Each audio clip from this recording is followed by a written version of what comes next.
Waalaikumsalam. Waalaikumsalam warahmatullahi wabarakatuh. Innal hamdalillah nahmaduhu wa nasta'inuhu wa nastaghfiruh. Na'udzu billahi min shururi anfusina wa sayyiati a'malina. May yahdihillahu fala mudilla lahu wa may yudlil fala hadiya lahu. Allahumma shalli wa sallim wa barik ala nabiyyina wa ala alihi wa ashabihi wa man sara ala nahjihi bi ihsanin ila yaumiddin. Amma ba'd. Yang semoga Allah senantiasa menjaga beliau dan keluarga, para ummahat, akhwat yang hadir di ruang keluarga ini. Semoga Allah senantiasa juga memberikan afwa dan afiahnya. Dan juga terima kasih kepada Bu Dewi yang sudah mengantar sebagai host kita pada sore hari ini. Kita awali kajian kita dengan membaca basmalah terlebih dahulu. Bismillahirrahmanirrahim. Apa suara saya jelas, Dewi? Agak putus-putus, Ustaz. Ya, saya pakai koneksi HP karena kebetulan tiba-tiba sore ini jaringan pesmedianya mati di rumah ini. Tapi masih bisa didengar, Ibu? Sama Ustaz. Masih bisa. Ya. Kita masuk ke ayat 15 dan selesai sampai akhir. Fa'uqsimu bil khunnas. Sebenarnya mana ini? Kalau kita terjemahkan di sini tidak, berarti tidak perlu bersumpah. Gitu. Kata Allah, aku tidak perlu bersumpah. Kenapa sesuatu itu tidak perlu bersumpah? Saking nyatanya, saking jelasnya sesuatu, maka tidak perlu bersumpah. Karena ini akan berbicara tentang Quran nanti. Karena ayat ini kan kita tahu fala uqsimu bil khunnasil jawal khunnas innahu laqulu rasulin karim, itu kan terkait dengan Quran. Artinya Allah ingin menegaskan Quran itu adalah firman-Nya. Saking jelasnya Al-Quran itu sebagai firman-Nya, maka Allah mengatakan aku nggak perlu sumpah.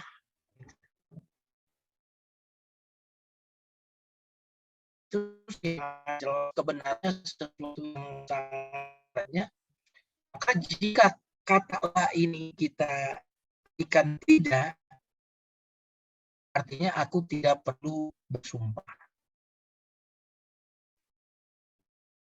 Berarti innahu laqaulur rasulul karim, sebenarnya Quran itu adalah ucapan yang disampaikan oleh utusanmu yang mulia.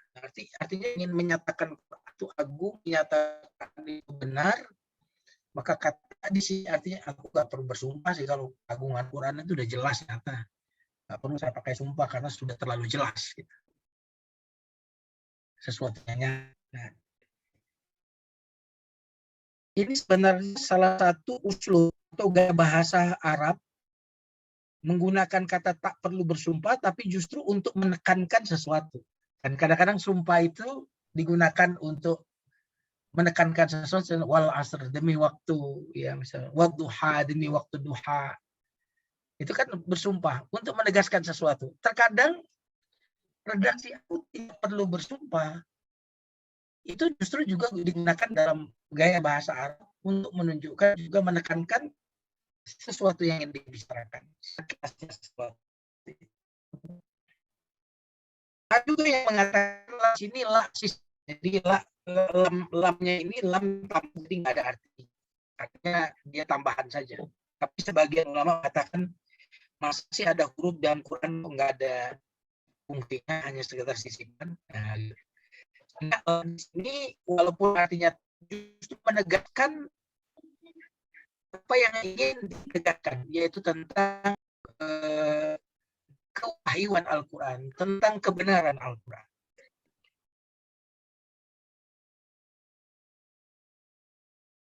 Aku sih nggak bersumpah, si fulan itu memang hebat banget, ya, gitu misalkan gitu.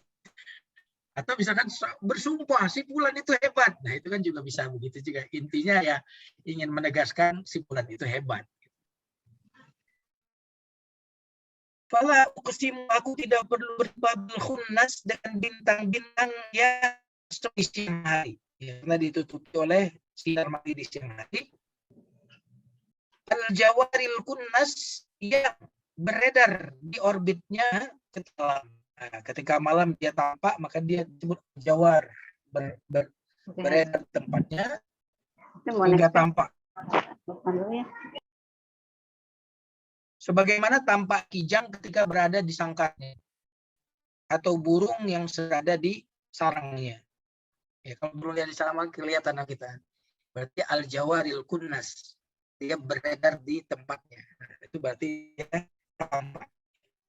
Kunnas tidak tampak. Makanya setan itu disebut khannas, dari kata khannas. Minal alladzi bi rabbin nas malikin nas ila misyaril waswasil khannas. Khannas itu kan setan yang bersembunyi, setan khannas.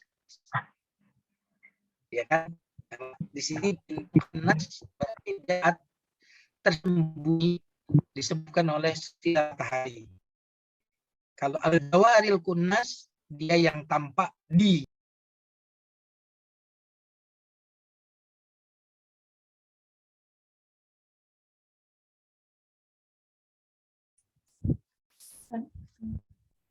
Gimana ibu-ibu? Nyambung?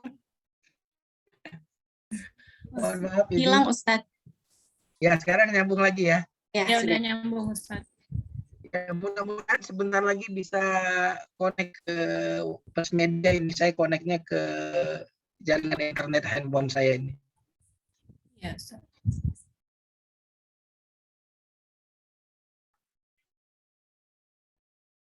Umat dan akhwat hafizakumullah. Mari kita lanjutkan. Nah, ini berarti Allah bersumpah dengan dua fenomena ini, artinya karena Allah bersumpah dengan dua keadaan yang berganti-ganti, muncul tanpa. Ya, di siang hari dia tidak tampak, itu berarti khunnas. Di malam hari bintang-bintang itu tampak. Allah bersumpah dengan dua keadaan ini, ya, untuk menunjukkan bagaimana kuasanya yang menciptakannya, yang mengaturnya. Nah, karena fenomena itu kan tidak ada di tangan manusia, ya.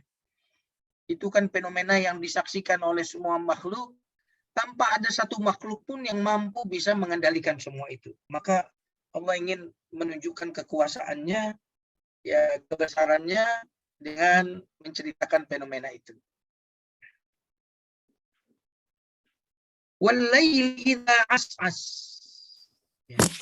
Dan demi malam ketika datangnya. Berarti ini malam ketika dia datang di gelapnya. Kenapa Allah bersumpah dengan malam ketika gelap? Karena gelap itu misalnya ada ketakutan di situ. Cuma kata as-as ini dalam bahasa Arab memang bisa diartikan datang atau pergi. Jadi yang menarik dalam bahasa Arab itu ada satu kata yang artinya bisa dua yang bertolak belakang. Kata as-as ini dalam bahasa Arab bisa berarti datang, bisa berarti pergi.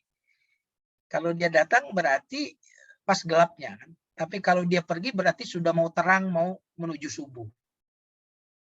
Ya, maka di sini terdapat dua tafsir, ya.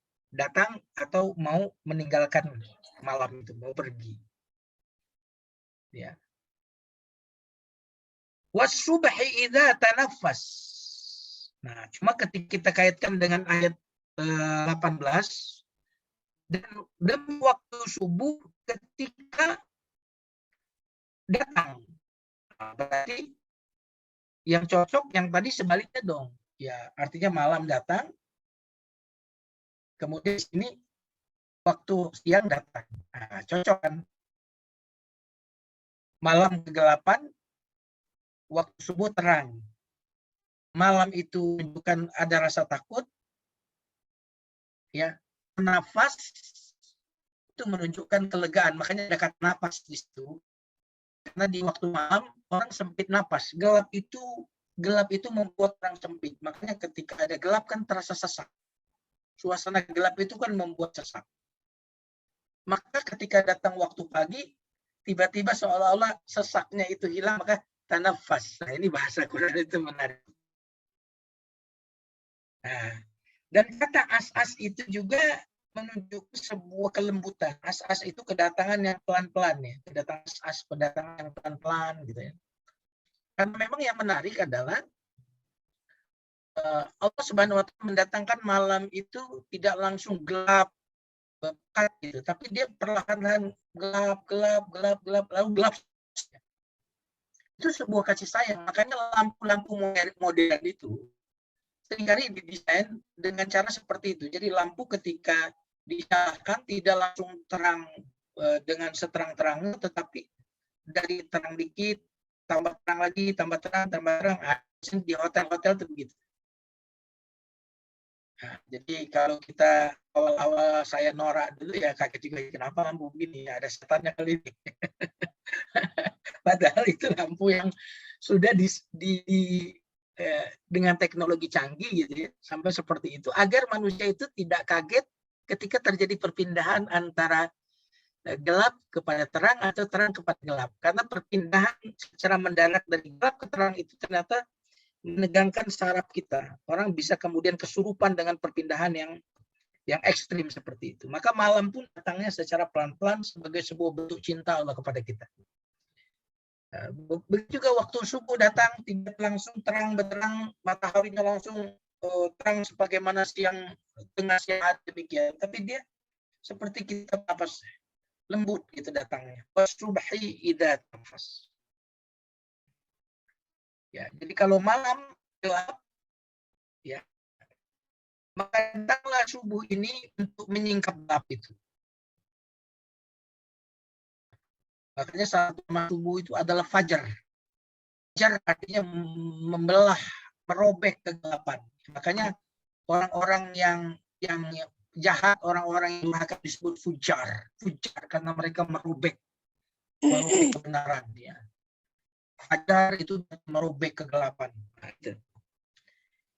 Ummahat dan akhwat hafizakumullah. Jadi malam as-as datang dengan kegelapannya sehingga menimbulkan ketakutan. Setelah itu Allah bersumpah dengan waktu subuh yang terang dengan cahaya di ufuk yang disambut dengan jiwa yang semangat dengan datangnya subuh dan semir angin yang lembut.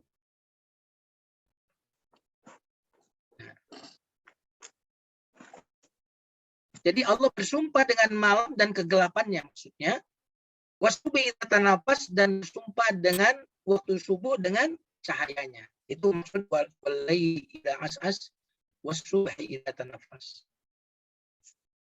Nah, ini seiring dengan firman Allah di dalam surah Al-Lail, misalkan surat Al-Lail ayat 92, surat 92 ayat 1 sampai 2. Walaili idza yaghsha, semakna walaili idza yaghsha walaili idza as'as. Wan-nahari idza tajalla, itu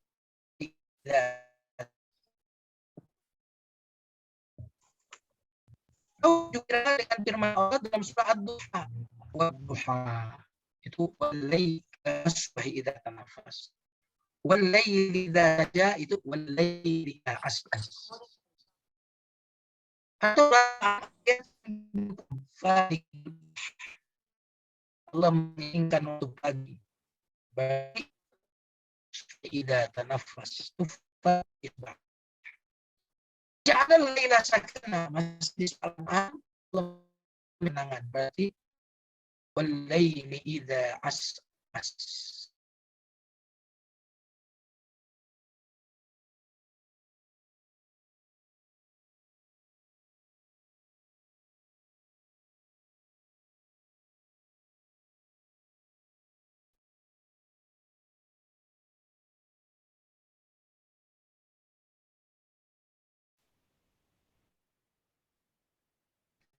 Halo Ibu-ibu.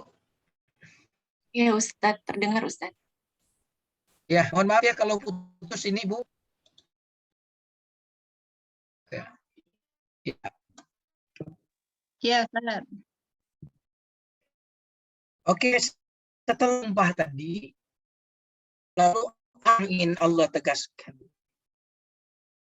Innahu, ya, sesungguhnya Quran, ya, Quran kembali kepada Quran. Al-Quran, ya, laqawlu rasulin, bahwa Quran itu adalah firman Allah yang disampaikan oleh utusan yang mulia. Nah, ini berarti Allah menyampaikan tentang kemuliaan Al-Quran, keagungan Al-Quran. Maka Allah tadi, aku nggak perlu sumpah kalau Quran itu mulia, saking jelasnya kemuliaan. Atau boleh dikatakan lah di situ sisipan, aku bersumpah sungguhnya Quran itu adalah firman Allah yang disampaikan oleh utusan yang karim, mulia. Makanya Quranun karim, wal Quran Yasin wal Quranil karim. Karim, salah satu sifat Allah karim. Ya. Ramadan karim, akhlakul karimah, nah, kemuliaan. Nah, di sini Allah menyifati yang menyampaikan Quran itu, yang membawanya adalah utusan Allah yang sangat mulia. Ya. Utusan berarti dia itu disampaikan bukan kemauan dia sendiri, tapi dia membawa pesan dari yang mengutus. Nah, ini berarti ini bukan ucapan Jibril. Maka di sini disebutkan bahwa Quran itu ucapan firman yang disampaikan oleh Rasul utusan, yang sifat utusannya ini adalah karim, mulia. Makanya disebut di sini Rasul, berarti Jibril itu membawa Quran dari yang mengutusnya, yaitu Allah, bukan perkataan Jibril.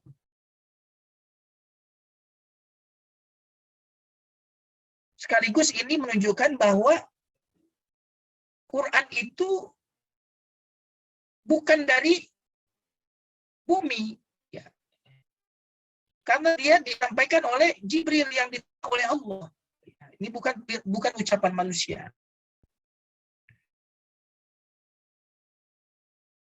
Kemudian melakukan sifat Jibril yang menyampaikan wahyu ini. Nanti kita akan sampaikan urgensinya kenapa kok sampai disampaikan oleh itu, sampaikan malaikat yang akan menyampaikan wahyu ini. Kenapa pentingnya? Nanti kita akan jelaskan. Zikuwah. Jibril ini selain mulia, dia ini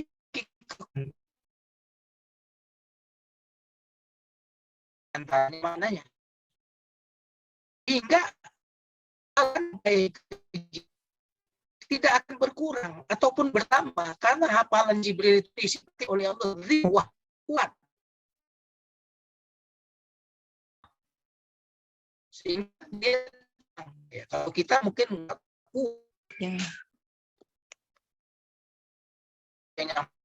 jadi nanti akhirnya berkurang, hilang, lupa. Tapi Jibril disebut di sini kekuatan. Ini nanti ada kalau nggak salah Allamahu syadidul quwa di surah Najm, ya. Disebutkan Allahu syadidul najmi wa dhasabukum wa ma ghawa wa ma yantiqu 'anil hawa wa illa wahyu yuha. Allamahu syadidul quwa. Di situ sifat Jibril. Quran itu disampaikan dia yang sangat kuat. Ini Ustaz ini bagus nih. Dia bikin itu kok. Kuat dalam apa? Kuat juga dalam kemampuan menyampaikan. Karena ada orang yang kuat di sini waktu nyampein tak kuat. Dia punya kemampuan menyampaikan, nggak ada rintangan dia untuk menyampaikan, nggak ada halangan dia untuk menyampaikan, sangat kuat. Kuat di dalam ingatannya, kuat juga kemampuan menyampaikan. Zil arsy makin,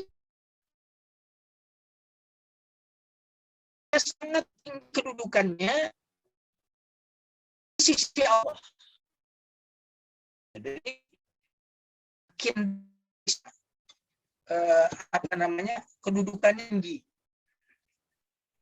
Saya lihat di tafsir yang lain untuk menguatkan apa yang sampai ini.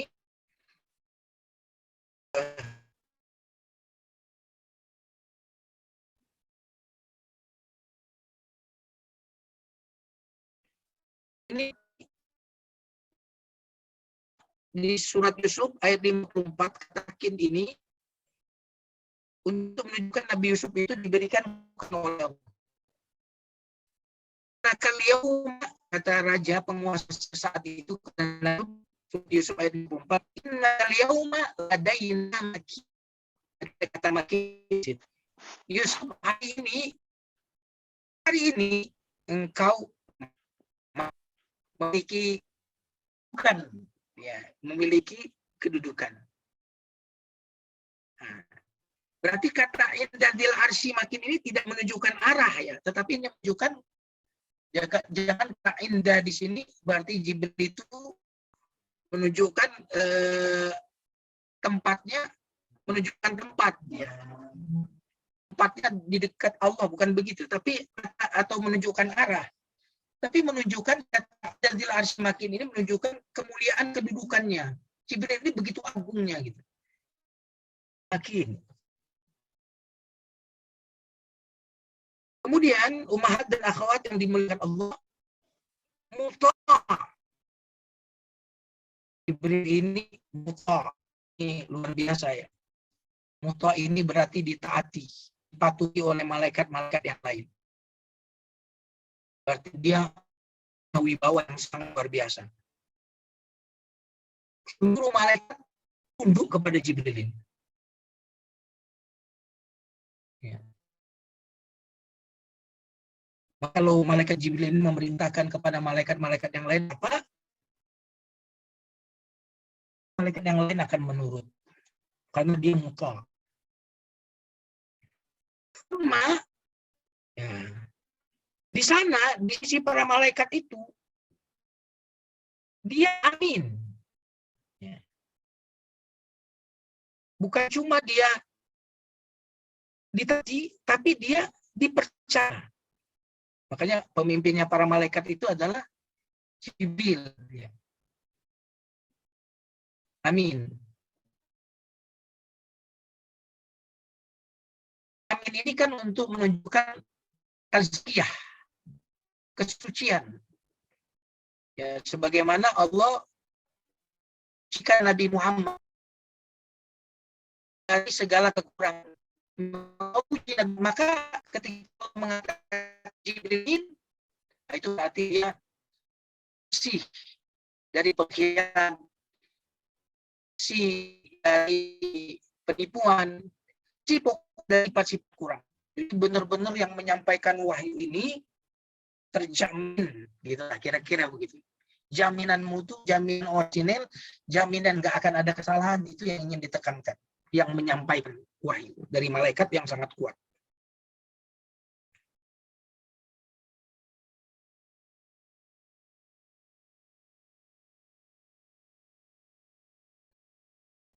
Muta'in thumma amin.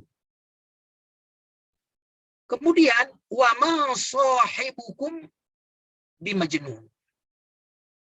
Kalau tadi menyifati Jibril yang akan menyampaikan wahyu dengan sifat-sifat yang luar biasa, sifat-sifat mulia, sifat-sifat yang kuat, sifat-sifat yang menunjukkan kemampuan yang luar biasa, sekarang disifati adalah yang menerima Al-Quran itu, yaitu Nabi Muhammad SAW.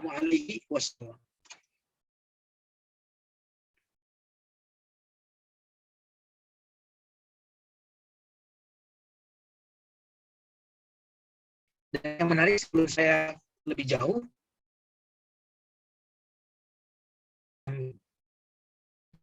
tahu Nabi Muhammad SAW dengar beliau adalah amin, as-sadiqun. Kenapa? Karena yang berhubungan dengan menyampaikan risalah ini memang harus disampaikan oleh orang-orang yang amin. Orang-orang yang memiliki kredibilitas. Orang-orang yang memiliki kapasitas. Amin itu, kalau kita mau kasih satu kesimpulan, alamin itu artinya kapasitas plus kapasitas. Al-amin. Amin apa? Integritas. Artinya orang ini tidak pernah berkhianat, tidak pernah dusta, tidak pernah bohong. Kalau kapasitas, orang ini punya kemampuan. Nah, harus seperti itu. Karena kalau istilahnya jujur, baik, cuma nggak punya kemampuan, pasti dia tidak akan amanah. Misalkan, ustazah di sini, misalkan, ya, jujur, tapi coba ustazah ini disuruh tolong bikinin saya pintu rumah, pasti jadinya pintu rumah itu nggak akan amanah, bukan karena dia ingin berkhianat, tapi karena ketidakmampuannya dia. Yang punya kapasitas kemampuan tapi tidak punya integritas juga tidak akan amanah, pintunya luar biasa, tapi orangnya nggak jujur, nah itu tidak akan amanah. Di kata Allah ini menunjukkan ini amanah banget deh. Karena dia punya kapasitas, kemampuan, dan punya integritas yang luar biasa. Kemudian ummahat dan akhwat hafizakumullah. Lalu Allah Subhanahu wa taala sebagaimana tadi mengagungkan Jibril, memuliakan Jibril dengan sifat-sifat yang luar biasa, maka Allah juga mengagungkan, memuliakan, mensucikan Nabi besar Muhammad sallallahu alaihi wasallam. Allah berfirman, "Wa ma sahibukum bimajnun."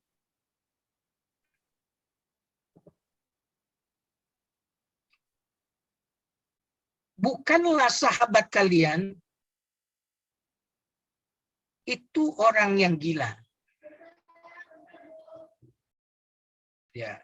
Kenapa di sini disebut dengan kata sahabat? Karena berarti mereka sudah mengenal Nabi Muhammad ini. Nabi Muhammad ini sudah bersahabat dengan mereka, sudah lama bersama mereka, tumbuh bersama mereka, hidup di tengah-tengah mereka, sangat dekat dengan mereka. Dan mereka kenal, sudah mengenal Nabi Muhammad ini dengan Al-Amin tadi. Maka disebut wa ma sahibukum bimajnun.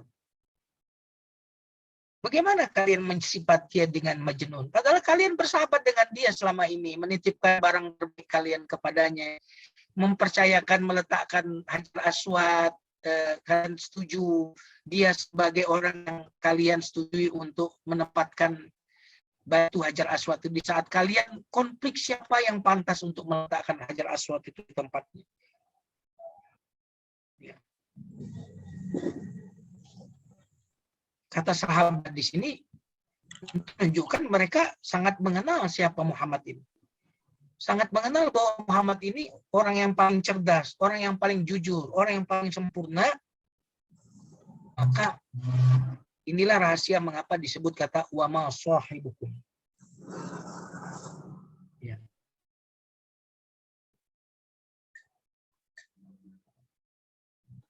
Bagaimana seorang yang gila bisa mendatangkan Quran? Orang gila jelas omongannya sekarang A, nanti B, nanti C, yang ngomong apa. Tapi Quran itu apa yang disampaikan Nabi Muhammad enggak senantiasa beliau ingat sampai diulang lagi. Orang gila mungkin kayak gitu. Orang gila bisa menyusun terbiasa. Ya. Akhlak dia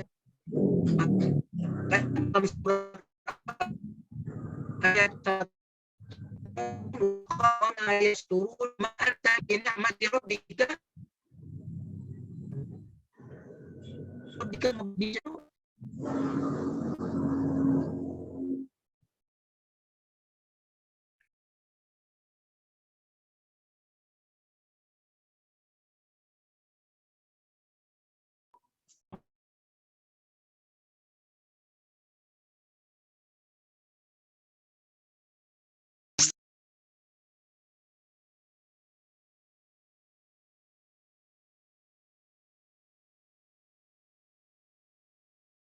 Baik, sepertinya Ustadz keluar ya. Kita tunggu.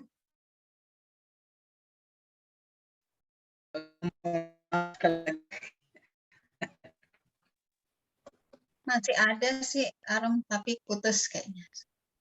Ya, ini sinyal saya berarti putus-putus ini.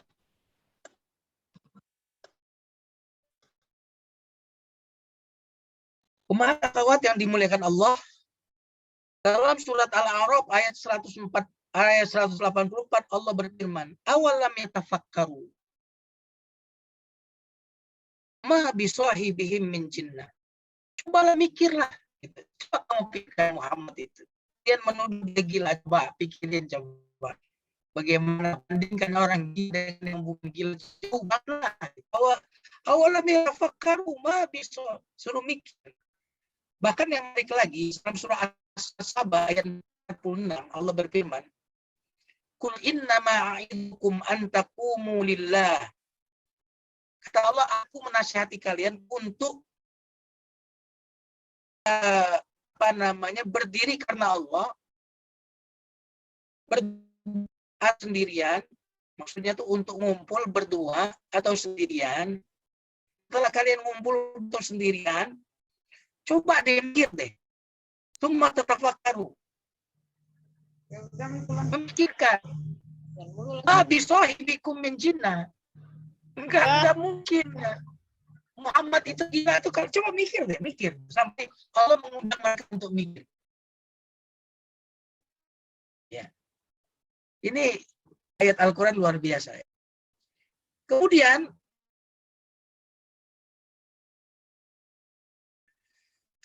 surah ayat 13-14. Anna lahumuz dzikra wa qad ja'ahum rasulun mubin. Bagaimana mereka bisa mendapatkan pelajaran setelah datang kepada mereka rasul yang nyata, summa tawallaw anhu, kemudian mereka berpaling. Wa qalu mu'allamun majnun. Mereka berkata itu orang yang gila yang diajari. Nah, jadi luar biasa ya ayat ini. Sebentar Ibu sekalian yang dimuliakan Allah, saya melihat rujukan yang lain ya.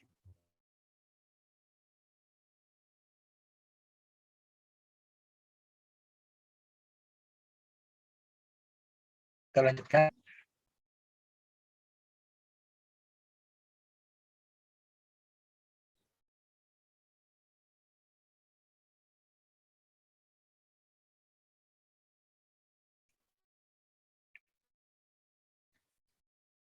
Walaqad ra'ahu bil ufuqil mubin. Ini masih bercerita tentang Nabi Muhammad SAW ya. Sungguh Nabi Muhammad itu telah melihat Jibril dalam bentuk aslinya, yaitu memiliki 600 sayap. Bil ufuqil mubin. Bil ufuqil mubin ini artinya di ufuk tempat matahari terbit. Ya, kalau tempat matahari terbit artinya mubin, pasti nyata, pasti jelas. Ini berarti ini menunjukkan bahwa Nabi Muhammad itu ketika melihat Jibril itu betul-betul melihatnya dengan penglihatan yang tidak samar, tidak redup, tidak gelap, tapi benar-benar jelas, sejelas-jelasnya, sampai di sini disebutkan Nabi Muhammad itu seolah-olah melihat Jibril itu sebagaimana melihat dia di pusat matahari, pusat terbitnya matahari. Nah, ini.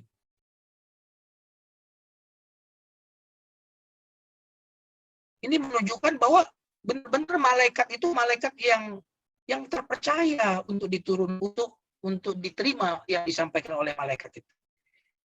Ya. Karena Nabi Muhammad melihatnya bil ufuqil mubin. Sehingga yang turun kepada Nabi Muhammad itu bukanlah setan.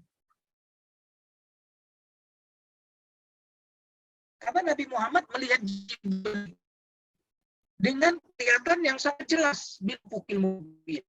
Di surat An-Najm itu maka mazaghal basaru wa ma tagha. Ya. Enggak melenceng itu. Yang dilihat oleh Nabi itu enggak ada yang melenceng.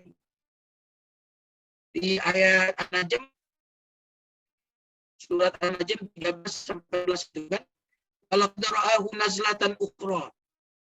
Waktu Isra Mi'raj itu Nabi melihat Jibril di Sidratul Muntaha. Ketika Sidratul Muntaha tutup oleh yang menutupi. Mazaghal basaru wa ma tagha. Penglihatan Nabi itu enggak ada yang melenceng. Dia benar-benar telah melihat itu dengan nyata.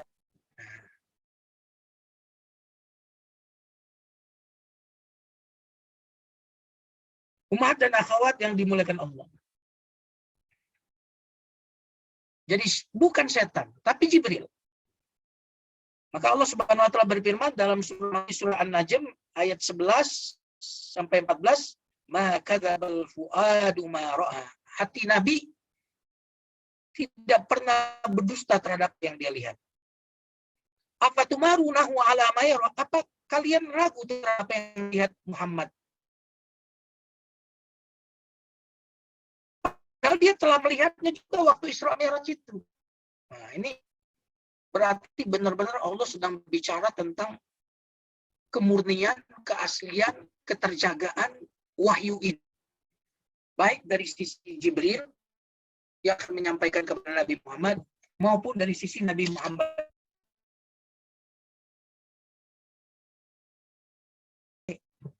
Luar biasa. Ya. Umat dan akhwat yang dimuliakan Allah,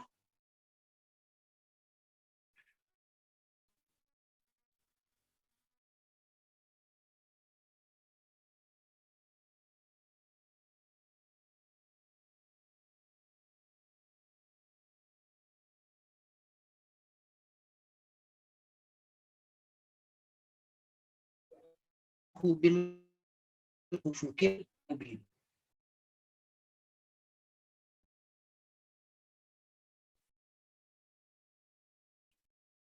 Ama huwa al-ghaibi.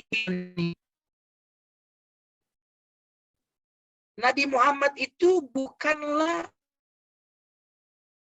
donin. Donin itu artinya bakhil. Bukanlah orang yang bakhil di dalam menyampaikan wahyu. Itu namanya donin. Tapi Muhammad di sini bukan donin. Tapi beliau setiap apa yang disampaikan oleh Allah selalu disampaikan. Dia nggak donin. Dia nggak bakhil. Dia nggak pelit. Sampai-sampai ayat yang dibilang menegur Nabi Muhammad itu beliau sampaikan.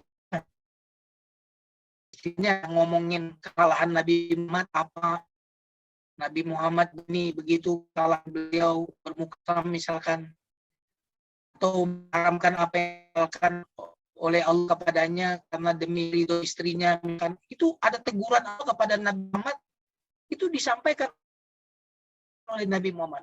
Padahal kalau itu turun ke saya, itu ayat itu saya korupsi, ngapain ngejelekin saya kok saya sampaikan? Nggak usah dah, ya kan? Saya korupsi aja tuh ayat. Sampai alif lam mim apa ya Nabi Muhammad? Alif lam mim. Apa artinya alif lam mim? Misalkan Iqra. Qul ya ayyuhal kafirun. Qul ya huwallahu ahad. Coba dipotong kulnya, dihilangkan misalkan kata kulnya itu. Kan enggak maknanya juga kan tidak terlalu tapi berkurang kan, tapi sampai kata kul pun itu disampaikan oleh Nabi Muhammad SAW. Wa ma huwa 'alal ghaibi bidhanin. Nabi Muhammad itu bukan seorang yang bakhil ya dalam menyampaikan wahyu itu.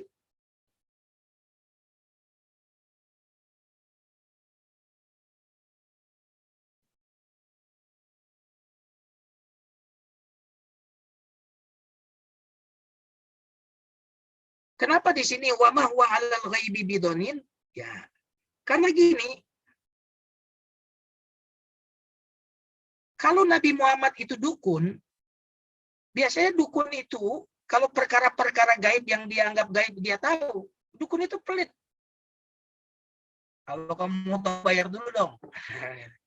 Wani piro kan gitu. Mau tahu masa depanmu? Ya ini ada syaratnya lah. Kalau mau tahu bisnis kamu nanti bagaimana, jodoh kamu bagaimana, jabatan kamu bagaimana, ya ada maharnya lah. Gak banyak-banyak maharnya lah, 2 miliar lah, kata dukun begitu kan. Tapi Nabi Muhammad ini terhadap perkara gaib yang Allah sampaikan kepada Nabi Muhammad, maka Nabi Muhammad sampaikan ya tanpa ada kepelitan di situ. Nah, kata dhanin ini menurut sebagian qiraah, dhamnya ini diganti dengan zo. Ada qiraat yang lain, jadi kalau nanti mendengarkan ada yang membaca wama huwa 'alal ghaibi bizonin. Bizonin, zo, pakai zo. Nah, itu ada qiraat yang lain bizonin. Kalau zonin artinya tertuduh. Muhammad itu bukanlah orang yang tertuduh. Bukanlah orang yang tertuduh, bukan orang-orang yang diragukan.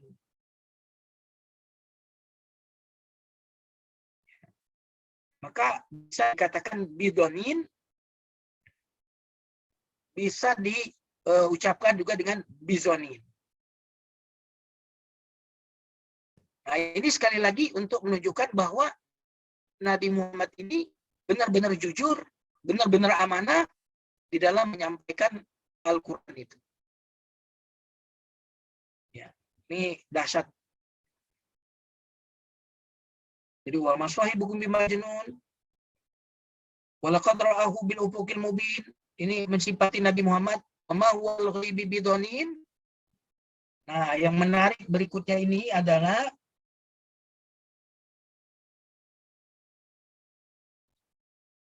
orang-orang kemudian menduduh Nabi Muhammad karena tuduhan gila itu tidak rasional, dituduh beliau itu nggak amanah juga nggak bisa. Akhirnya mereka mencari tuduhan-tuduhan lain. Makanya mereka itu kenapa sih kadang nuduh begini, kadang nuduh begini, kadang nggak ada yang efektif gitu tuduhan mereka. Ketika dituduh ini kok nggak mungkin lah gila begitu ya. Ketika itu amanah, aduh kita orang paling percaya di antara kita ya. Bingung, mereka berubah. Nyari kira-kira jangan mana nih kira-kira gitu. Susah ya, susah dicari celahnya. Nah akhirnya apa? Mereka mensifati Nabi Muhammad ini dengan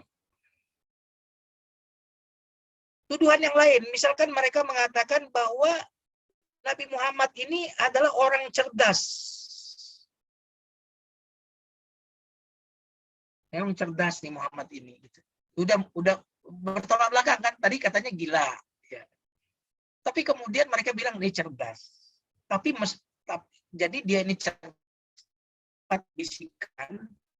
Tapi bisikan jelas dari malaikat. Bukan dari malaikat lah kata mereka. Dia ini diajari oleh sumbernya. Cuma di kecerdasan tingkat tinggi, maka dia bisa menyerap bisikan setan itu dengan cepat karena sangat cerdas. Ya, tadi katanya gila, sekarang bilang cerdas.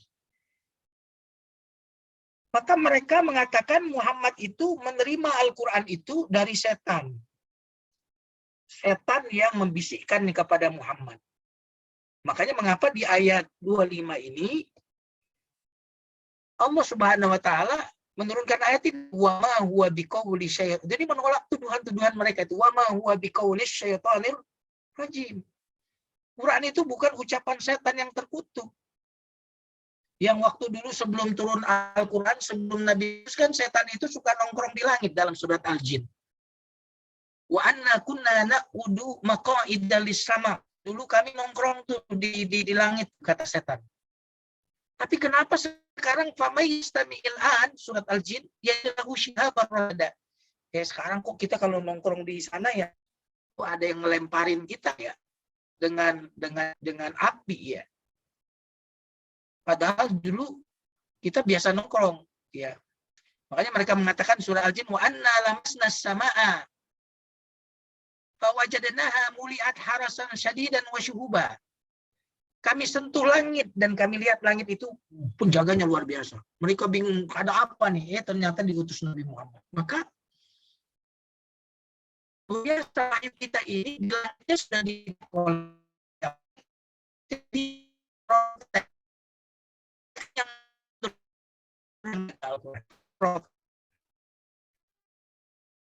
dan akhwat yang dilakukan. Maka Nabi ini mendapatkan bisikan, mereka menuduh Nabi ini dengan dukun. Karena dukun itu kan mendapatkan bisikan dari setan. Kalau tadi gila itu pun mereka persepsikan karena dikuasai oleh jin.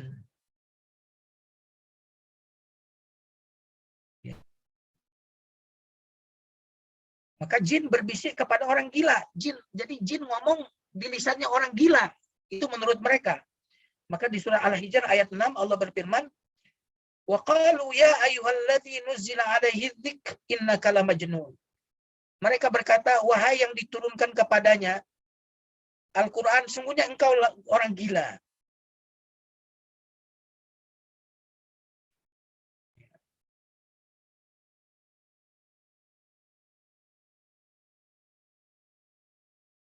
Maka Allah menolak tadi. Gila tadi ditolak, terus dukun ditolak, bisikan setan ditolak sebagaimana Syu'ara ayat 26, ayat 210 sampai 212.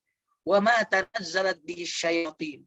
Jadi Quran itu ayat ini udah mengkanter. Mereka tuh udah begini, ayat mengkanter, bingung mereka. Wa ma tanazzalat bihi syayatin. Quran itu tidak diturunkan oleh setan. Wa ma yanbaghi lahum. Dan tidak patut bagi setan untuk menurunkannya. Wa ma yastati'un, setan nggak bisa menurunkan Quran itu. Bahkan innahum anis sam'i lama'zulun. Setan aja dengar aja terbirit-birit. Bagaimana mereka mau menurunkan Quran? Makanya kalau orang diruqyah kan setan kepanasan.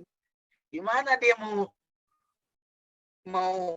membawa Quran? Orang dibacakan kepada mereka aja mereka terbakar itu.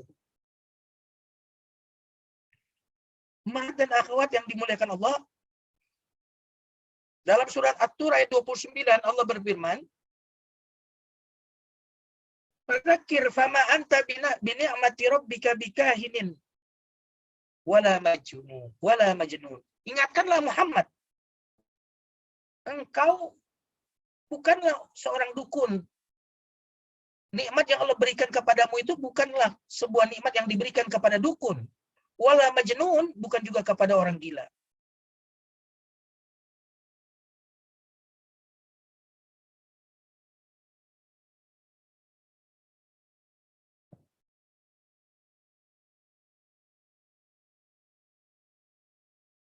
Jadi mereka ingin menuduh Quran ini dengan tuduhan-tuduhan tapi terbantah semua.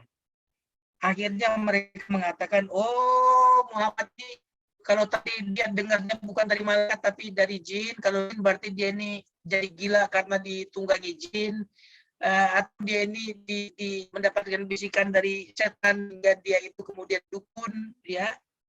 Katakan ini memang cerdas, tapi dia itu mendapatkan Quran itu, informasi itu dari manusia yang lain. Oh, dia mungkin diajari oleh orang yang bukan Arab, bukan oleh orang Arab. Dia dapat pelajaran dari yang bukan orang Arab. Ada yang ngajarin lah dari manusia mana, itu yang jelas bukan orang Arab.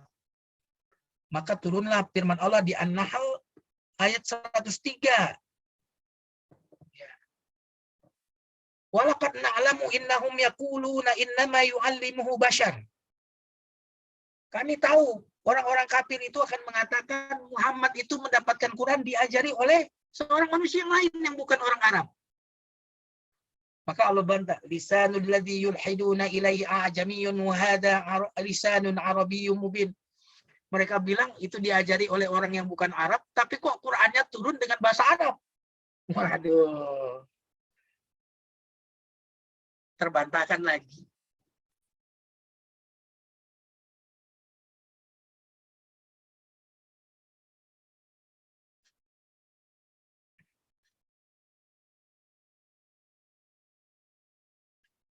Nah, karena semuanya terbantah, mereka kan bahwa Muhammad ini diberikan kecerdasan ya luar biasa. Kecerdasan ini kemudian beliau ekspresikan atau beliau wujudkan melalui susunan kata-kata yang menarik. Maka mereka bilang apa? Muhammad ini penyair. Nah ini. Atau itu adalah tukang sihir.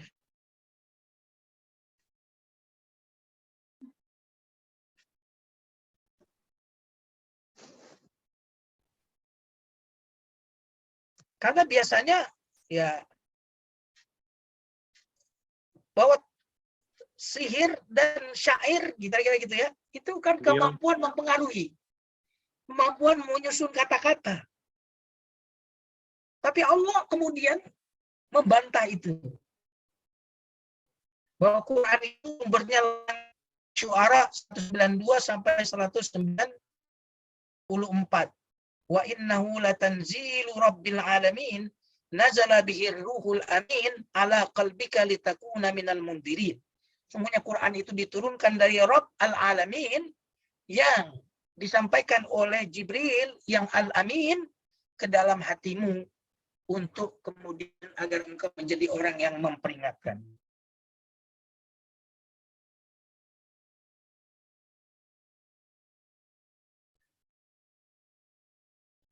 Dahsyat ini. Nanti kita lihat dahsyatnya di mana nih, dahsyatnya di mana. Ya, kenapa sih ini sangat penting ya? Lalu kemudian Allah Subhanahu wa taala berfirman, ya, fa aina tadhhabun?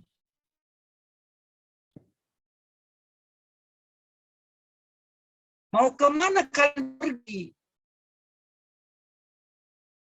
Quran ini adalah yang paling jelas kebenarannya, yang paling nyata kebenarannya, nggak bisa kalian gugat dengan tuduhan-tuduhan tadi, ternyata terbantahkan lagi. Kalau yang sejelas ini mana, sejelas ini pain atau kamu mau kalian kemana pustaka Quran ini? Di mana otak kalian? Nah, jadi luar biasa ayat ini. Quran yang mengandung ajaran-ajaran yang luar biasa, kebahagiaan dunia dan akhirat, dengan sumber yang jelas, benar, akurat, tak diragukan. Fa'ina tadhabun. Kemana? Di mana otak kalian kok masih cari yang lainnya? In huwa illa dzikrul lil alamin. Quran itu tidak lain kecuali nasihat lil alamin untuk semua makhluk. Quran itu zikrun, pelajaran apa yang bisa bermanfaat buat manusia dan juga apa yang perlu dijauhi oleh manusia. Itu Al-Quran, zikrun, pelajaran, pengingat, petunjuk. Bagi siapa? Liman sya'a minkum ayyastaqim. Siapa yang ingin berada di atas jalan yang benar. Jadi siapa yang ingin kebenaran, maka Quran. Hendaklah dia mengambil Quran. Ya. Liman sya'a minkum. Itu berarti apa? Yang akan mendapatkan Quran manfaatnya itu yang mau. Quran itu asalnya lil alamin, untuk semua. Tapi yang akan mendapatkan pelajaran, yang akan mendapatkan hidayah, yang akan mendapatkan manfaat, liman sya, siapa yang mau, siapa yang kepengen gitu. Kalau nggak kepengen ngambil ya dia tidak menjadi pelajaran buat dia. Ya. nggak dapat manfaat. Ya. Nah, kemudian ayat yang berikutnya ini, wa ma tasya'un illa ayyasha Allahu rabbul alamin. Maka Allah Subhanahu wa taala berfirman, ya, kalau tadi siapa yang mau ngambil Quran, kan dia akan dapat petunjuk. Siapa yang nggak mau ya nggak dapat. Tapi jangan kalian mengira ya bahwa kehendak kalian untuk kebaikan itu kemudian itu bukanlah kehendak Allah. Tidak. Semua kehendak yang ada pada manusia itu tidak lepas dari kehendak Allah. Artinya kalian tidak akan punya kehendakan kebaikan kalau tidak dikehendaki Allah. Kalau tidak dibantu oleh Allah. Kalau tidak diberikan pertolongan oleh Allah, kehendak itu juga kalian nggak bisa dapat. Cuma karena Allah memberikan kehendak, kalian akhirnya bisa memilih. Kalau nggak kasih kehendak, nggak bisa. Artinya kehendak manusia itu tidak bisa mendikte kehendak Allah. Tapi kehendak Allah itu bisa bebas. Allah mau berkehendak apa, bisa. Ya, terikat oleh kehendak manusia. Memberikan kepada kita kehendak bebas. Tapi kehendak bebas ini, kalau nggak Allah arahkan kepada kebaikan, Anda nggak akan dapat. Kalau tidak diarahkan, kalau tidak diselamatkan dari keburukan, Anda tidak akan terhindar dari keburukan itu. Karena Allah lah yang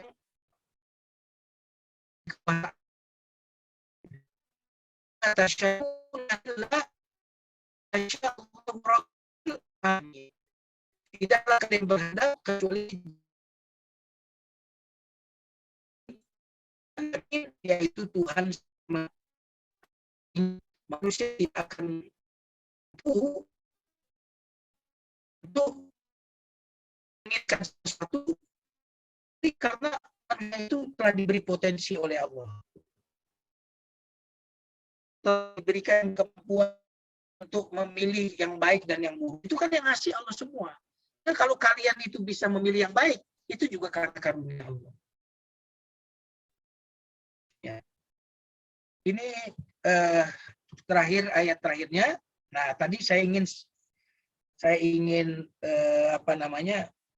menyampaikan satu kesimpulan ya dari ayat 1 sampai ayat akhir ini. Di ayat awal-awal ketika berbicara tentang hari kiamat, itu kan kemudian Allah berbicara tentang alimat nafsum ma itu ahdarat. Setelah hari kiamat terjadi itu, manusia itu akan mengetahui apa yang telah dia lakukan. Nah, ini berbicara tentang hari kiamat. Ini sebenarnya bahwa seluruh amalan kita itu akan dipertanggungjawabkan. Makanya ketama izas syamsu kuwirat wa izan nujum qadarat itu nanti kemudian terjadi hari kiamat, kemudian pada hari kiamat itu manusia akan mendapati apa yang dia lakukan untuk dibalas baik di perbuatan, dibalas hukuman perbuatannya. Ini berbicara bahwa amalan kalian itu ada konsekuensinya loh, akan dipertanggungjawabkan. Nah, sementara ayat yang baru kita berbicara tentang Al-Quran, yang menyampaikan Quran, yang menerima Quran, ini berbicara tentang sumber ilmu yang terjaga. Kenapa? Karena pengetahuan yang rusak, pengetahuan yang tidak baik, pengetahuan yang tidak diambil dari sumber yang benar, itu akan mengakibatkan amal kita yang juga amal yang rusak. Maka Allah Subhanahu wa taala ingin mengatakan bahwa kalian, wahai umat manusia, aku telah berikan kalian sesuatu yang akan menyelamatkan kalian dari pengetahuan yang salah. dari sumber ilmu yang kacau, dari ilmu yang sesat. Maka aku berikan Quran dengan proteksi yang sangat luar biasa. Maka Quran itu adalah sumber ilmu yang benar terjaga sehingga kalian tidak akan sesat dengan Al-Quran itu, karena tadi proteksi dari malaikat yang sifat-sifatnya, dari Nabi Muhammad yang sifat-sifat. Kalian ketika kalian mengambil dari Quran, kalian mengambil pengetahuan yang benar. Kalau kalian mengambil pengetahuan ini dari sumber yang benar, yang terjaga kebenarannya, maka amalan kalian benar. Supaya amalan kalian itu tidak menyimpang dari kebenaran, maka ingat loh, apabila nanti matahari gulung, bintang-bintang berjatuhan, itu semua nanti hari kiamat terjadi, ingat loh, kalian harus, amalan kalian itu akan dimintai pertanggungjawaban. Jadi Allah Subhanahu wa Ta'ala menyampaikan melalui surat Takwir ini bagaimana Allah Subhanahu wa Ta'ala memberikan kepada kita mengambil itu dari sumber yang terproteksi agar kita tidak kacau dalam ilmu pengetahuan, dan Allah juga memberikan kepada kita riset bagaimana amal kita itu juga tidak kacau atau tidak sesat, yaitu dengan menyadari bahwa seluruh amalan kita akan dipertanggungjawabkan di hadapan Allah Subhanahu wa Ta'ala. Ini yang saya bisa sampaikan. Silakan Bu Dewi untuk melanjutkan. Alhamdulillah, jazakallahu khairan Ustadz atas penyampaiannya. Jadi tadi kesimpulannya untuk ayat 15-29 yang sedang kita bahas ini, itu berbicara tentang Al-Quran sebagai sumber ilmu yang terjaga kebenarannya, Ustadz ya. Betul. Jadi dan bahwa sumber pengetahuan yang sesat, sumber ilmu yang sesat itu bisa mengotori amalan kita. Sedangkan nanti di hari kiamat nanti, setelah hari kiamat itu ada balasan untuk setiap amal perbuatan kita ya. Amalan kita itu harus bisa dipertanggungjawabkan, gitu ya Ustaz. Betul sekali. Baik, jazakallahu khairan. Kami ingatkan kembali bagi yang ingin bertanya, silakan menuliskan pertanyaannya di chat room, ataupun jika ingin bertanya secara langsung kepada Ustadz bisa raise hand terlebih dahulu.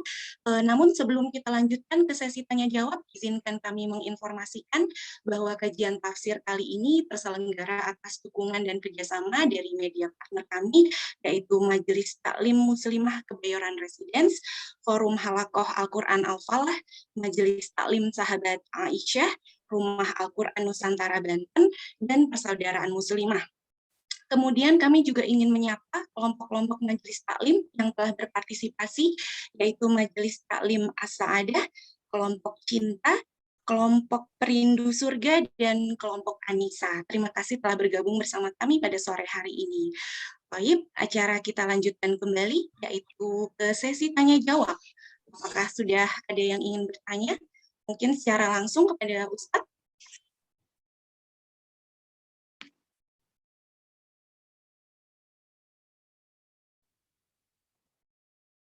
Oh, baik. Ibu Chandra atau Bapak Chandranya mengangkat tangan ingin bertanya kepada Ustadz. Silakan dibuka mic-nya. Assalamualaikum warahmatullahi wabarakatuh. Waalaikumsalam warahmatullahi wabarakatuh. Chandra. Ya, Ustadz mau tanya yang tadi di ayat 2 terakhir dari At-Takwir tadi, itu bagi siapa yang di antara kamu yang menghendaki menempuh jalan lurus dan kamu tidak dapat menghendaki jalan itu kecuali atas kehendak Allah. Ini sama dengan surat yang di Al-Insan ya Ustadz. Yang di ayat 30 pun sama gitu. Kamu tidak mampu menempuh jalan itu kecuali kehendak Allah. Yang 31-nya, dia memasuki siapapun yang dikehendakinya ke dalam rahmatnya. Berarti ini Allah mempunyai hak penuh ya berarti Ustadz atas semua kehendak yang Allah inginkan terhadap hambanya. Apakah kehendak itu sudah tertulis sebelum penciptaan alam semesta ini atau bagaimana ya Ustadz? Apa ini termasuk dalam takdir, ini bisa dirubah nggak? Kan katanya kita tahunya ada takdir yang sudah menjadi ketetapannya, ada takdir yang bisa dirubah dengan doa. Apakah kehendak Allah yang misalkan Allah tidak memberikan hidayah atau tidak menghendaki orang yang tidak mau berubah itu, apakah dia bisa berubah dengan doa? Apa itu akan menjadi ketetapan Allah sampai akhir? Karena kita tahu kan Allah mempunyai hak penuh bahwa ujungnya nanti Allah sudah mengetahui bahwa si A masuk surga atau masuk neraka pun itu Allah sudah memberikan sudah mempunyai kehendaknya gitu sebelum penciptaan alam semesta dan penciptaan manusia ini, Ustaz. Ya, terima kasih Bu Chandra. Ya, tetapan Allah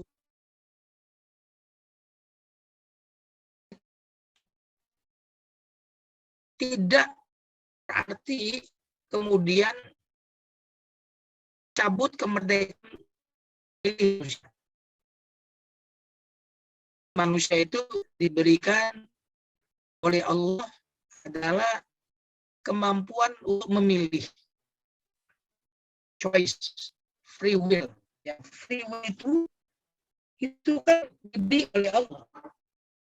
Artinya bukan free will ini adalah memang ciptaan manusia, tapi ini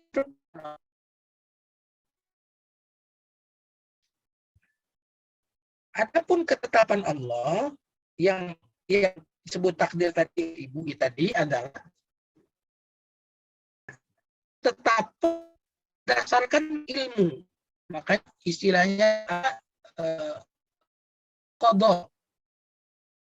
Qadha itu ada ilmu Allah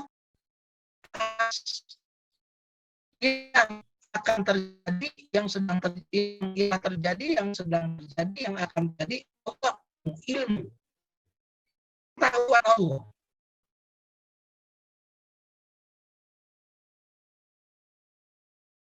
Pengetahuan Allah.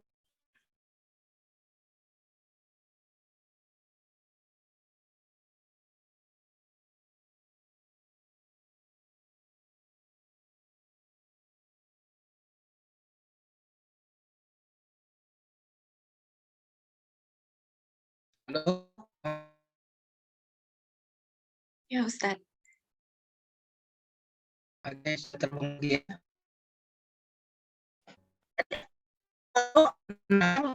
Masih kalau dalam namanya ilmu pengetahuan namanya kok. Tapi kalau sudah terjadi itu ya takdir atau qadar. Kalau itu ilmu dari itu sudah terjadi. Yang diketahui oleh Allah terjadi. Di Allah itu takdir itu pengetahuan tahu si Tuhan ini akan memilih apa.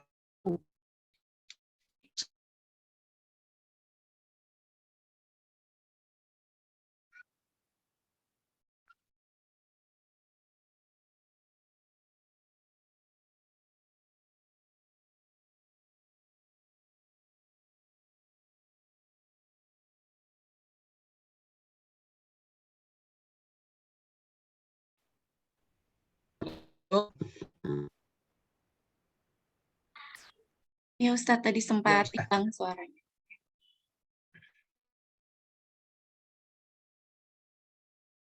Udah bisa beneran. Sebentar saya pindah koneksi dulu ya. Pindah Baik, koneksi. Katanya udah hidup ini anunya. Oke, sudah hidup. Wi-Fi-nya sudah hidup.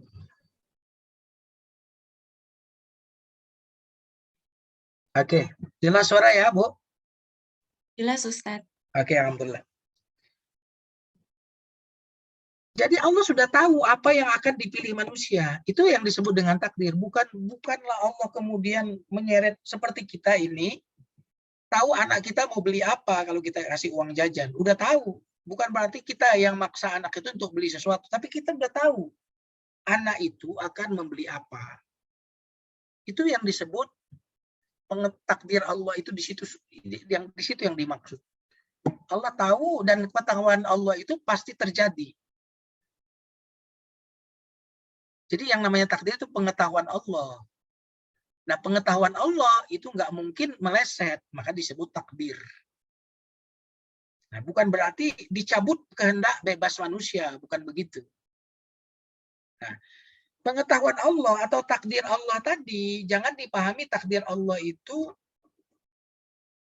satu takdir. Bisa jadi variabelnya ada berapa takdir. Jadi begini, kalau kamu melakukan ini akan begitu. Kamu kalau melakukan itu akan mendapatkan A. Kalau kamu melakukan yang lain akan mendapatkan B. Kalau kamu mendapatkan ini C. Jadi takdir Allah jangan dipahami variabelnya cuma satu. Nah, kita, ikhtiar kita, itu semuanya pasti tidak keluar dari takdir tadi. Kalau kita berdoa, berarti kita boleh jadi mengambil takdir nomor 2. Atau takdir nomor 3. Ada alternatif takdir-takdir. Ya, maka ikhtiar, doa, itu juga agar kita mendapatkan takdir-takdir yang lain dari takdir Allah. Karena takdir Allah itu kotaknya bukan kotak kepastian, tapi kotak kemungkinan-kemungkinan. Ibarat filenya ini banyak sekali. Kalau dia begini-begini, nanti takdirnya begini. Kalau dia begini-gini, akan begitu.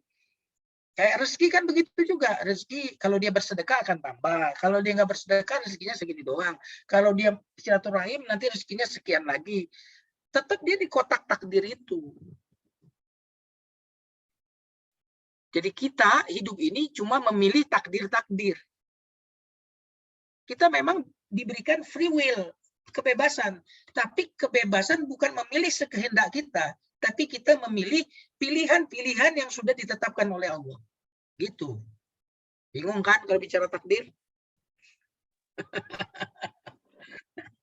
Ya gitu, Bu. Silakan. Baik, jazakallah khairan, Ustadz. Apakah ada yang ingin bertanya lagi?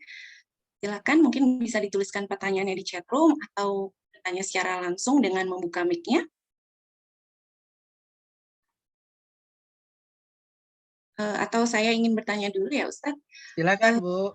Iya, tentang sifat malaikat tadi ya. Apakah Jibril itu satu-satunya malaikat yang menyampaikan wahyu gitu, yang bertugas menyampaikan wahyu? Kemudian apakah ada dalil yang menerangkan tentang bagaimana wahyu itu turun kepada Rasulullah?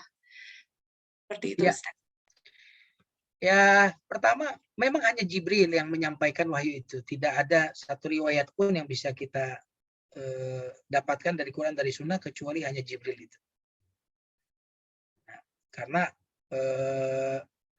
sesuatu yang besar harus disampaikan oleh malaikat yang paling hebat lah, paling amanah, ya. Semuanya amanah malaikat, tetapi yang paling kuat, yang paling punya kapasitas lah, itu Jibril. Adapun riwayat-riwayat yang bagaimana Jibril menyampaikannya itu ada macam-macam.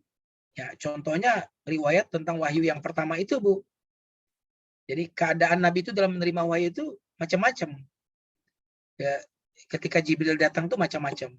Ya, di antaranya waktu wahyu yang pertama Iqra itu kan itu riwayat kuat sekali itu. Bagaimana Nabi didatangi sampai dipeluk ya pertama kali itu kan. Kemudian Iqra itu Nabi Muhammad itu melihat Jibril dalam bentuk aslinya saat itu. Makanya ketakutan yang sangat luar biasa. Nah, itu contohnya lagi. Atau Jibril datang itu tanpa menunjukkan sosok fisik gitu ya. Seperti misalkan di surat Al-Kautsar itu, misalkan inna a'tainakal kautsar, Nabi tiba-tiba tidak sadar gitu. Tidak sadar, lalu kemudian sadar, lalu tersenyum. Ya, saat tersenyum itu kemudian sahabat tanya, ada apa denganmu tadi? Kata Nabi, tadi baru saja turun wahyu kepadaku. Yaitu turun inna a'tainakal kautsar, itu riwayat-riwayatnya. Jadi hampir setiap surat yang turun itu ada kisah-kisah bagaimana turunnya, karena ada sababun nuzul ya. Kemudian misalkan bagaimana Jibril turun kepada Nabi yang bertanya tentang misalkan hadis tentang iman, tentang Islam, tentang ihsan itu misalkan. Ya, itu juga kan jelas itu hadisnya. Bagaimana Jibril berupa seorang manusia putih bercahaya kan gitu, rambutnya hitam,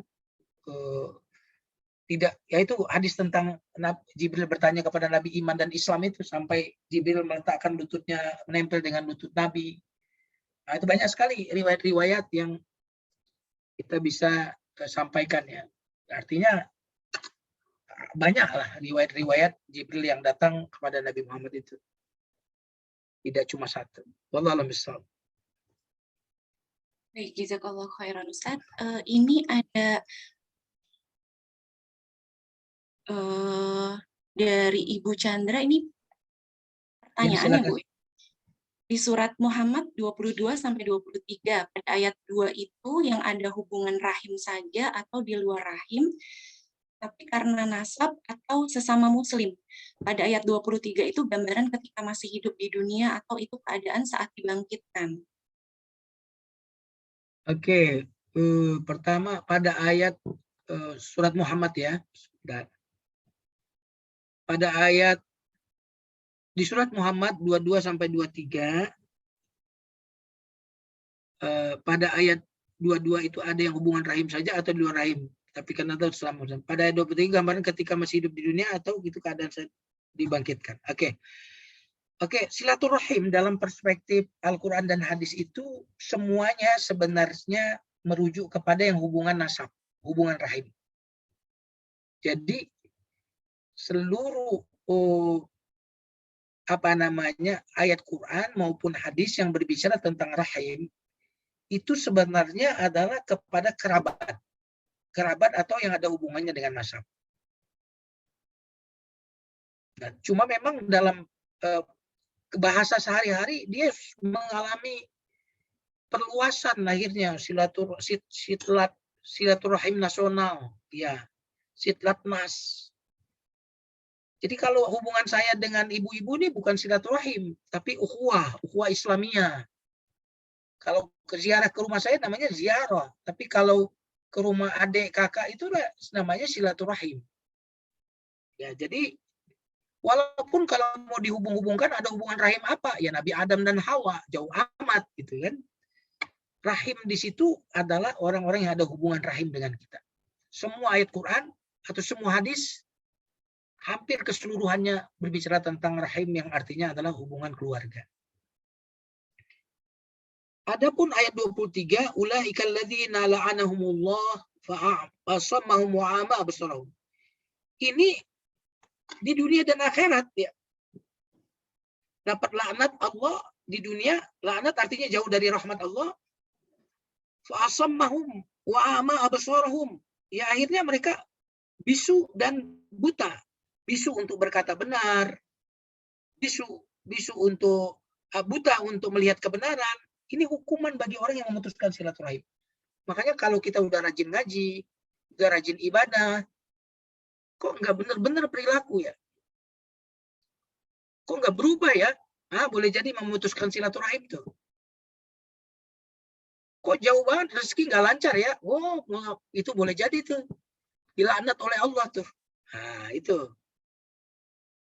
Jadi tentu di akhirat dia akan lebih buta lagi. Karena dalam Al-Quran, wa man kana fi hadzihil a'ma fahuwa fil akhirati a'ma. Ya, siapa yang di dunia ini buta mata hatinya, maka di akhirat nanti akan buta matanya. Ya. Gitu ya. Wa man a'rada an zikri fa innahu, dalam surat Thaha, fa inna lahu ma'isyatan danqa wa nahsyuruhu yaumal qiyamati a'ma. Lalu kata mereka, kenapa kami buta di akhirat ini? Ya, kata Allah, bukankah dulu kalian diberikan ayat-ayat Allah, tapi kalian mengabaikannya. Ya, buta dunia dan akhirat. Tapi kalau di dunia, buta di sini, tuli di sini, bukan berarti buta mata. Tapi matanya nggak bisa melihat kebenaran, kebaikan. Mulutnya nggak bisa berbicara kebaikan, kebenaran. Itu maksudnya. Bisu di sini.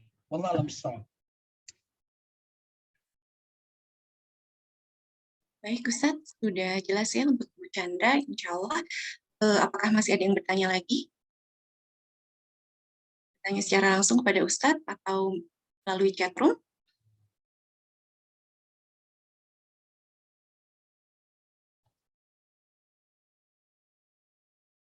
Baik, kalau begitu mungkin sudah tidak ada yang bertanya lagi ya Ustadz ya?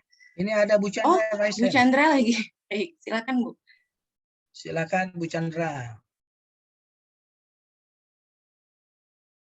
Afwan Ustadz, banyak nanya Ustadz. Nggak apa-apa Bu, silakan, silakan. Iya, mau nanya yang di surat An-Nisa ayat 85. Itu kan ada mayyashfah syafaat. Artinya kan barang siapa memberi pertolongan dengan pertolongan yang baik, niscaya dia akan memperoleh bagian dari pahalanya.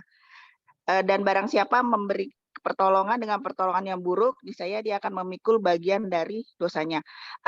Syafaat yang di sini, syafaat di dunia atau syafaat kelak di akhirat, Ustaz? Syafaat di dunia Bu. Syafaat di dunia. Karena kalau di akhirat, tidak semua orang diizinkan memberikan syafaat. Ya. Ma yashfa'u indahu illa bi'idznih, kan? Ya. Ya, itu syafaat di dunia. Artinya siapa yang menolong orang untuk berbuat baik, ya, maka dia akan diberikan oleh Allah syafaat di hari kiamat nanti. Tapi kalau orang itu kemudian menolong orang untuk berbuat baik, berbuat buruk, juga dia nanti akan mendapatkan keburukan di akhirat nanti. Jadi ini konteksnya di dunia, syafaat di sini artinya. Yang akan mendapatkan balasan, tentu balasannya di dunia dan di akhirat. Jadi siapa yang menolong orang berbuat baik di dunia ini, membantu orang untuk berbuat baik, maka dia juga dibantu berbuat baik. Dan di akhirat nanti dia akan ditolong oleh Allah. Gitu. Syafaat itu sebelum hisab atau sesudah hisab ya Ustaz? Ya, kalau syafaat itu kan orang yang sudah mendapatkan hukuman, lalu datang orang yang ingin menolongnya, menyelamatkannya, itu yang disebut syafaat.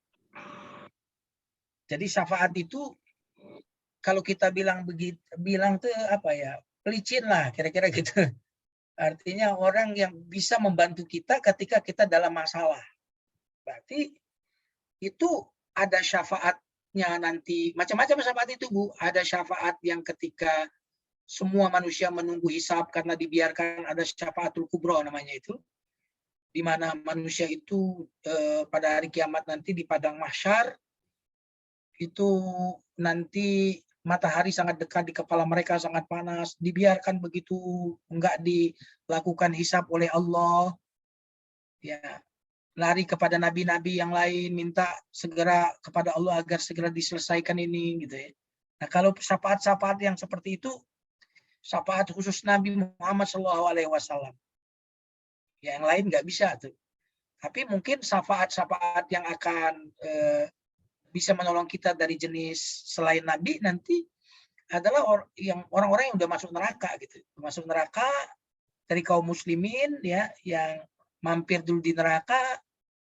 Nah, mungkin nanti yang akan menolong-nolong nanti ya orang-orang yang diizinkan oleh Allah untuk memberikan syafaat. Mungkin orang-orang soleh, sahabat-sahabat kita dulu mungkin ya, yang bersama kita di pengajian, ya, guru-guru kita yang soleh dan solehat mungkin, yang mungkin selamat, mereka bisa meminta kepada Allah, dulu rajin ngaji sama saya, dulu rajin berdakwah bersama saya. Nah, itu konteksnya nanti kalau syafaat-syafaat dari manusia selain Nabi itu dapatnya itu ketika orang sudah berada di neraka. Karena yang membutuhkan syafaat itu orang yang dalam kesulitan. Dalam kesulitan itu orang membutuhkan syafaat. Gitu. Jazakallah khairan Ustaz. Wa jazakillah khairan. Jadi ibu-ibu sekali lagi sebelum nanti ditutup sama hostnya, saya ingin menekankan ayat ini ingin sebenarnya mengatakan kepada kita ini punya sesuatu yang luar biasa gitu. Yaitu Quran itu. Quran itu sampai segitunya Allah itu memprotek. Ini saking mulianya Quran ini loh. Gitu. Maka sampai ditanya, emang otakmu mau kemana lagi kalau nggak sama Quran? Sampai begitu loh. Ini berarti Quran itu luar biasa banget. Maka sayang sekali jamaah sekalian kalau kita belum bisa mengatakan Quran ini hebat banget. Saya belum lama itu nonton di YouTube ya. Saya lupa nama pendetanya itu. Pendeta itu masuk Islam justru mengenal mengenal Nabi Isa itu bukan Tuhan dan Nabi Muhammad itu adalah benar, itu justru setelah dia belajar bolak-balik mengkaji Injil itu dengan bahasa Persia aslinya. Lalu dia setelah itu tahu betul Quran itu hebat gitu. Jadi mereka sampai segitunya perjalanan untuk bisa mengetahui kehebatan Quran ini. Nah, Quran ini ada di tangan kita. Bayangkan Allah sampai bersumpah tadi bil kunnas jawaril kunnas walaili idza as'as, bersumpah terhadap sesuatu yang sangat luar biasa. Ingin mengatakan ini luar biasa nih gitu. Nah, ibu-ibu, maka ayat at-takwir ini jangan sampai tidak membuat kita mendekat kepada sesuatu yang diproteksi oleh Allah untuk kebaikan pengetahuan kita, agar dengan demikian amal kita pun terjaga dari kesesatan dan kebimbangan. Wallahu a'lam bishawab. Alhamdulillah. Kalau sudah tidak ada yang bertanya, mungkin bisa kita tutup ya. Alhamdulillah, jazakallahu khairan, Ustadz.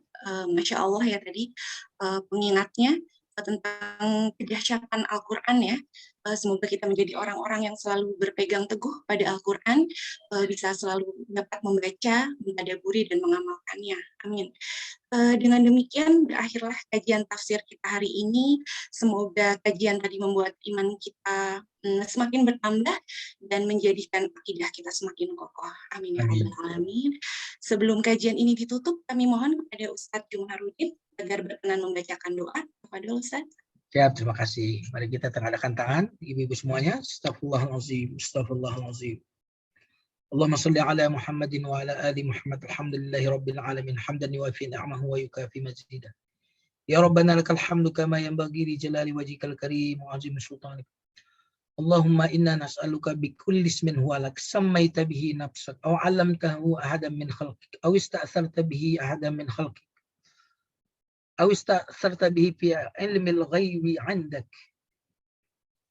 an taj'ala al-Qur'ana al-'azima rabi'a qulubina wa nura sudurina wa jalaa ahzanina wa dhahaba humumina wa ghumumina. Ij'alna mimma yaqra'ul Qur'ana fayarqa wa la taj'alna mimma yaqra'ul Qur'ana fayadhilla wa yashqa. Warzuqna bi kulli harfin minal Qur'ani halawah wa bi kulli kalimatin karamah wa bi kulli ayatin salama wa bi kulli suratin sa'adah wa bi kulli juz'in jazaa'a. Allahumma arhamna bil Qur'an warzuqna tilawata wa ana al-layli wa atraf an-nahar. Allahumma ij'al al-Qur'an al-'azim lana syafi'a. Ij'al al-Qur'an al-'azim lana syafi'a. Ij'al al-Qur'an al-'azim lana syafi'a. اللهم حبب إلينا تلاوة القرآن. اللهم حبب إلينا تلاوة القرآن. اللهم حبب إلينا تلاوة القرآن. اجعلنا وأهلنا من أهل القرآن الذين هم أهلك وخاصتك. ربنا آتنا في الدنيا حسنة وفي الآخرة حسنة وقنا عذاب النار. سبحان ربك رب العزة عما يصفون وسلام على المرسلين الحمد لله رب العالمين. بارك الله لي ولكم ولكنا والسلام عليكم ورحمة الله وبركاته. Waalaikumsalam warahmatullahi wabarakatuh. Jazakallahu khairan, Ustaz. Jazakumullah khairan, Ustaz. Wajazakillah. Jazakumullah Pamit khairan, ya Ustaz. Ustazah Ambar, Bu Dewi Ya, dan semuanya. pada Ya. Ibu.